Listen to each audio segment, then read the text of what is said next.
घोषणा करना चाह रहा हूँ। एक थोड़ी सी बात अटकती है, महामहिम ने कहा कि बिल्कुल आप करिए। विक्रम विश्वविद्यालय में हमारे विक्रमादित्य का नाम हमको मालूम है कि विक्रमादित्य के नाम पर है, लेकिन जो नहीं जानते उनको ये अटकता है। तो मैं आप उनकी अनुमति से घोषणा करता हूँ, सरकार विश्वविद्यालय का शिक्षा मंत्री जी भी सहमत है, आने वाले समय में सम्राट विक्रम विश्वविद्यालय विक्रमादित्य के नाम पर जाना जाएगा। सम्राट विक्रमादित्य विश्वविद्यालय के नाम पर इसको नामकरण दिया जाएगा।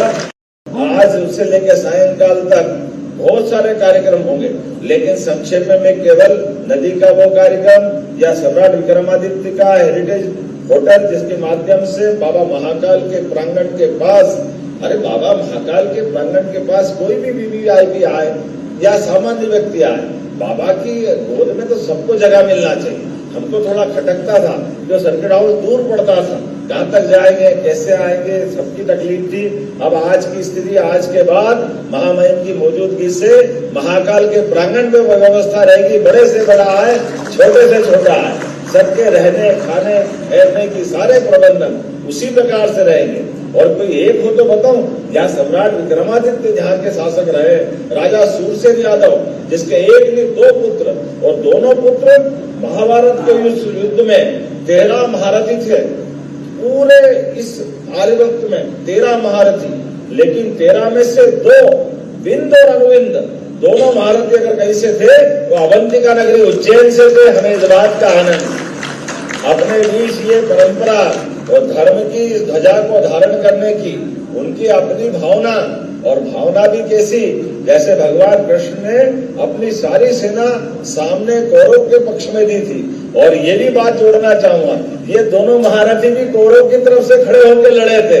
ये हमारी अपनी अपनी भावना के आधार पर ये धर्म युद्ध था वास्तव में, जिसको कहानी करके दिखाएगा। तो आज ये महामहिम की मौजूदगी में, यद्यपि हम नदी से जब हमारा मुख्य कार्यक्रम करेंगे तो एक कार्यक्रम का और भूमि पूजन मई से माना जाएगा। जो कार्यक्रम की विशेषता रहेगी, विगत हजारों साल के इतिहास में भारत के अंदर जो भी कोई वीर महावीर हुआ है, उसके जीवन के पुरुषार्थ प्रारब्ध के बलबूते पर शासन के सुशासन के लक्षण दिखाई दे रहे हैं।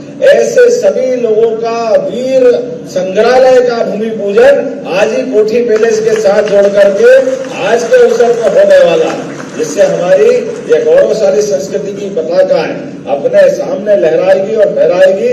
हम अपने आंखों से उनका दृष्टिगोचर होते देखेंगे कि वो कौन कौन से महापुरुष भारत भर में हुए, जिनको हम अपनी अवंतिका से जोड़कर देखना चाहेंगे। मैं आज के इस अवसर पर जब दीक्षांत समारोह में बात कर रहा हूँ तो और भी आपको इस कारण से बधाई देना चाहूंगा। मुझे इस बात की प्रसन्नता है, जब आज हम यहाँ अपने इस विक्रम विश्वविद्यालय के दीक्षांत समारोह में बात कर रहे हैं, तो मुझे नहीं मालूम कि कभी ऐसा मौका आया होगा। शायद कोई बताएंगे कि एक साथ मुख्यमंत्री भी, गवर्नर भी, शिक्षा मंत्री भी, पद्म भूषण जी भी, 2 सांसद भी, ये तो मौका बहुत मुश्किल है। एक साथ एक बार में दीक्षांत समारोह में, मुझे मालूम नहीं है 1956 से लगाकर ये विश्वविद्यालय बना, लेकिन एक साथ तो कभी नहीं आए। ये आज का दिन वाकई ये अद्भुत है, पहली बार हो रहा है। जोरदार अभिनंदन करें। ये हमारे लिए ये समय है, और वो भी गुड़ी पड़वा के दिन, वर्ष प्रतिपदा, साल का सबसे श्रेष्ठ दिन, जिसको हम आज विक्रम संवत 2082 में प्रवेश कर रहे हैं। इसलिए आज का दिन तो ये और कई कारण से इस नाते से भी बड़ा महत्व का हो सकता है। मुझे मालूम है अभी महामहिम का ध्यान गया, उन्होंने कहा आपने विस्तार क्षेत्र बताया, जिसको हम विधानसभा क्षेत्र मान लेते। मुझे मालूम है उज्जैन दक्षिण से, यहीं से मैं निर्वाचित हूँ। आपने धीरे से एक चुटकी ली कि आपको दिख नहीं रहा कि छोटा पड़ रहा है सभागार। मैंने कहा महामहिम अगली बार आओगे तो इससे 3 गुना बड़ा साइंस कॉलेज का कैंपस का हमारा सभागार बनकर मिलेगा।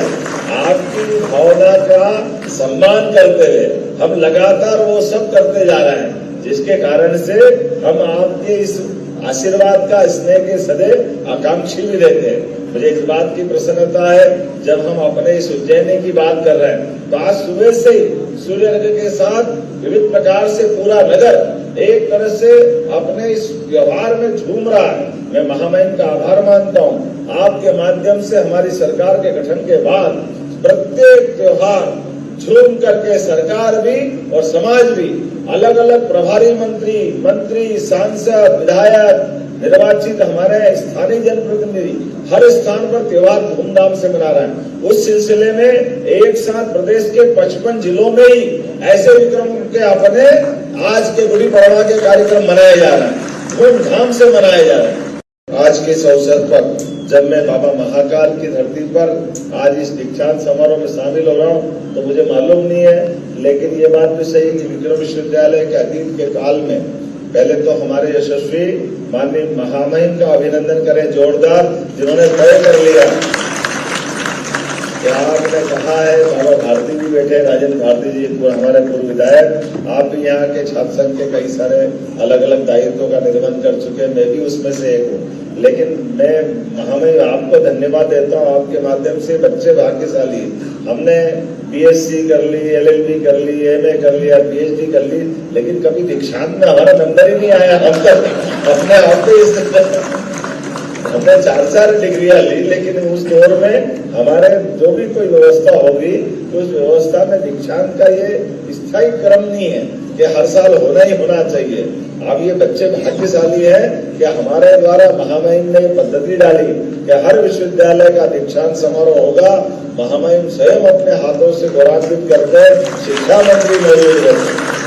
मैं शिक्षा मंत्री का मंत्री में उस परंपरा को आपके माध्यम से लेके चल रहा था। मैं इस बात के लिए भी धन्यवाद देना चाहूंगा कि महामहिम करके माननीय आपने भी और पूर्ववर्ती महामहिम आनंदीबेन ने भी इस बात को बहुत अच्छे से पालन किया। और करना क्यों नहीं चाहिए, जब यशस्वी प्रधानमंत्री श्रीमान नरेंद्र मोदी जी के माध्यम से सारी व्यवस्था सुव्यवस्था में बदल रही है, तो हमारी इन व्यवस्थाओं के लिए जितने प्रकार से हो सकता है, कितना अच्छा लगता है हमको। हमारे महामहिम अपने दीक्षांत तो कराते ही हैं, उच्च शिक्षा का तो काम पे ध्यान देते ही हैं। अलग अलग प्रकार से हमारे आदिवासी अंचल में सिकल सेल एनीमिया के माध्यम से कई सारे लोगों का जीवन कष्टमय है, लेकिन उस कष्टमय में सरकार की भूमिका, महामहिम स्वयं वहां जाकर प्रॉपर उनका ध्यान रखना, वो बीमारी की गंभीरता का एहसास कराना, उन बीमारों का आइडेंटिफिकेशन होना, बाद में उनका इलाज होने की दिशा में आगे बढ़ना, और केवल वो नहीं, आंगनबाड़ियों में जाना, सरकार की योजनाओं का नीचे तक का नजरिया, सरकार के साथ समाज क्या चाहता है, समाज के बीच उनकी वर्तमान स्थिति क्या है, ये तालमेल कराने का प्रयास किया। और ये मैं मान के चलता हूँ, जब ये सारी बात देखता हूँ तो यशस्वी प्रधानमंत्री के लिए ये कहना समसामयिक होगा। हम तो विक्रमादित्य की नगरी के लोग हैं, और विक्रमादित्य के सुशासन में इन सारी बातों के तो दृष्टिगोचर होने वाले उदाहरण भरे पड़े हैं। इनसे ही तो मालूम पड़ता है कि जनता का स्पंदन क्या है, जनता क्या चाहती है, जनता और सरकार के बीच में रिदम कैसा होना चाहिए, वो संपर्क क्या होना चाहिए। मुझे इस बात की प्रसन्नता है, आज वर्तमान के दौर में यशस्वी प्रधानमंत्री के नेतृत्व में हमारी सारी सरकारें लगातार जनहितैषी कल्याणकारी योजनाओं के लिए इसी प्रकार से काम कर रही है, जिसके भाव हमको विक्रमादित्य में दिखाई देते हैं, जिसके भाव हम अपने हर युग के एक श्रेष्ठ नायक में देखते हैं। आज का दिन कई कारणों से बहुत महत्व का दिन। मैं आज जब यहाँ कोई बात रख रहा हूँ तो मुझे इस बात का भी आनंद है कि ये नगरी अयोध्या, मथुरा, माया, काशी, कांची, अवंतिका, पुरी, द्वारा, वृतिश्चय, सप्तैते, मोक्षदायिका, 7 पवित्रतम नगरों में से हमारी ये नगरी अवंतिका है, जिसका हर युग में, हर कल्प में, हर समय अस्तित्व रहा है। और ऐसे में आज जब हम दीक्षांत समारोह का ये आनंद ले रहे हैं, मुझे इस बात की भी प्रसन्नता है, आज ही उज्जैनी का गौरव दिवस भी है, वर्ष प्रतिपदा के अवसर पर। मैं आपको उज्जैनी के गौरव दिवस की भी बधाई देता हूँ। मुझे इस बात की प्रसन्नता है, दीक्षांत समारोह का अर्थ ही है कि हम अपने प्रतिभावान लोगों को संसार की व्यवस्थाओं में शिक्षा के बाद दीक्षा के माध्यम से उनको उनके अभिष्ट उद्देश्य की प्राप्ति के साथ समाज और राष्ट्र की सेवा में हम उनको अपनी शुभकामना दें, उनको बधाई दें। हम सब जानते हैं अपने अपने शिक्षा काल में अलग अलग प्रकार की वो प्रावीण्य सूची में आए, वो मेरिट में आए, अपने प्रकार से वो जगह बना रहे हैं। कोई 1 गोल्ड मेडल ला रहा, कोई 2 ला रहा, कोई 4 ला रहा, लेकिन ये गोल्ड मेडल हमारी शिक्षा के साथ साथ हमारी जवाबदारी भी बढ़ाते जा रहे हैं। मुझे इस बात की प्रसन्नता है, आपकी उतने ही प्रकार की समाज में भविष्य की संभावना आपका इंतजार कर रही है, जहां आप जाकर के न केवल प्रदेश और देश की सेवा करें, बल्कि अपने कामों के बलबूते पर इस शिक्षा के साथ इस हमारे विक्रम विश्वविद्यालय के साथ साथ देश और प्रदेश का नाम भी दुनिया में आप रेखांकित करें, यह अपेक्षा भी आपसे की जा रही है।